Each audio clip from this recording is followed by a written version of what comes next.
नमस्कार मित्रों, हमने हमारे इस चैनल पे चाणक्य और चाणक्य नीति के वीडियो में पहले वीडियो में चाणक्य के बारे में थोड़ा सा जाना था और अब उनके पिताजी के बारे में हम जानेंगे। चाणक्य के पिता चणक, उनका नाम जो चणक था वो एक ब्राह्मण थे। नितांत धर्मनिष्ठ और संतोषी जीव, अपनी आवश्यकताओं के लिए कभी किसी के समक्ष हाथ नहीं पसारा। कर्मकांड और पूजा अर्चना के माध्यम से वो अपने परिवार का भरण पोषण करते थे। चणक के मित्र सक्टार, जो कि मगध राज्य के राजा नंद के महाअमात्य यानी मंत्री थे।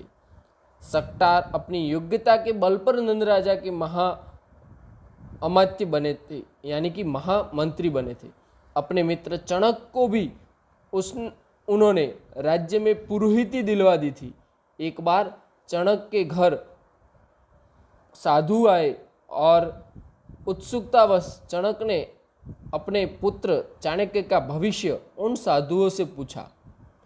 साधुओं ने बालक के मुख से दो दांत, जो कि वो उनके मुंह से बाहर निकले हुए थे, वो देखकर भविष्यवाणी की कि ये बालक चक्रवर्ती सम्राट होगा या चक्रवर्ती सम्राट का गुरु होगा। चणक का राजपुरोहित होने का और उसके साथ वो बहुत ही पक्के राष्ट्रभक्त भी थे। मगध नरेश धनानंद विलासी प्रकृति का था और वह सूरा सुंदरी में बहुत डूबा रहता था। राज्य का भार महाअमात्य सक्टार और कात्यायन जैसे सुयोग्य मंत्रियों के सुपुर्द था। इनके साथ एक और भी मंत्री था जिसका नाम राक्षस। ये तीनों मिलकर राज्य की व्यवस्था को चलाते थे। शूद्र राजा धनानंद अपनी विलासिता प्रिय आदतों से मगध राज्य को विनाश की ओर ले जा रहा था। ब्राह्मण चणक समय समय पर अपने मित्र महाअमात्य सक्टार को राज्य की स्थिति के लिए चेताते थे। वे सुझाव भी देते थे कि विलासी राजा नंद को राजगद्दी से हटाकर योग्य व्यक्ति को शासक बनाया जाए, जो कि मगध की रक्षा के लिए अच्छा रहेगा। महामहत्य सक्टार इस बात को भली भांति समझते थे, किंतु वह परिस्थितिवश लाचार थे। गृहमंत्री राक्षस राजा धनानंद का विश्वास पात्र था तथा उसके बहुत निकट था। ऐसी परिस्थिति में अकेला महाअमात्य सक्टार क्या कर सकता था?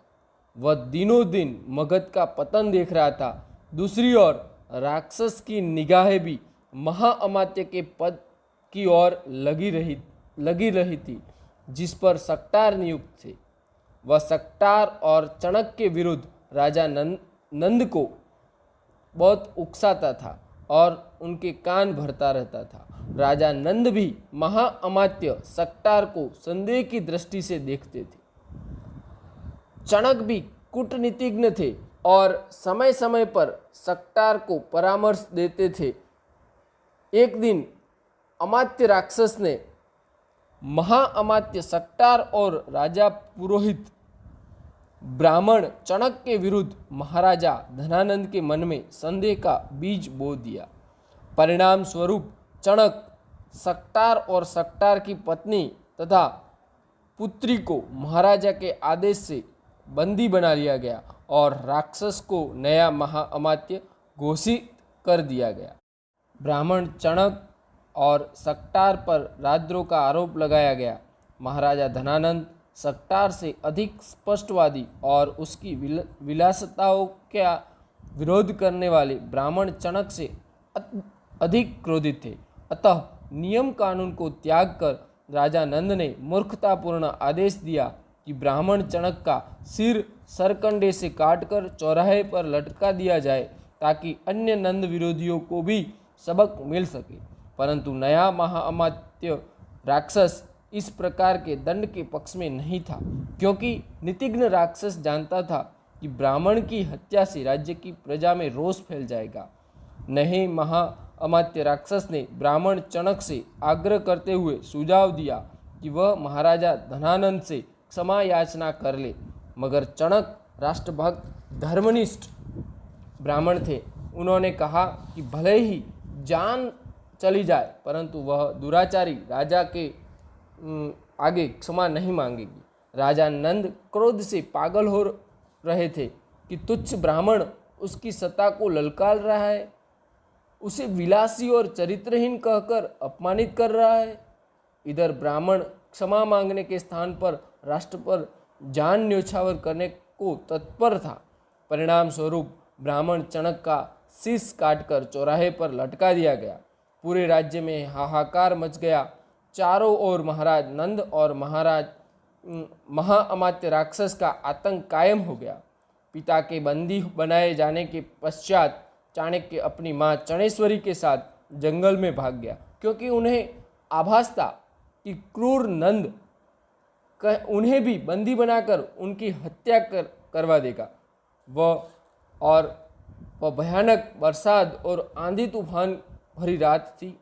बालक चाणक्य को जब इस घटना का पता लगा तो उसका हृदय घृणा और क्रोध से उद्वेलित हो उठा। बड़े साहस का परिचय देता हुआ बालक चाणक्य आंधी तूफानों में ही नगर के चौराहे पर पहुंचा। अपने पिता का शीश लेकर गंगा किनारे जाकर उनका अंतिम संस्कार किया। बाद में अपने पिता की अस्थियां और राख को उसने एक हांडी में भरकर एक पेड़ की जड़ में छिपा दिया और संकल्प लिया कि वह अपने पिता की अस्थियों का विसर्जन गंगा में उस दिन करेगा जिस दिन वह न सिर्फ अत्याचारी मगध शासक नंद से अपने पिता को हत्या का बदला नंद से अपने पिता की हत्या का बदला लेगा, किंतु उसके समूल वंश को समाप्त कर देगा। तो ये एपिसोड में हमने चाणक्य के पिताजी के बारे में, जिसका नाम चणक था, उनके बारे में जाना।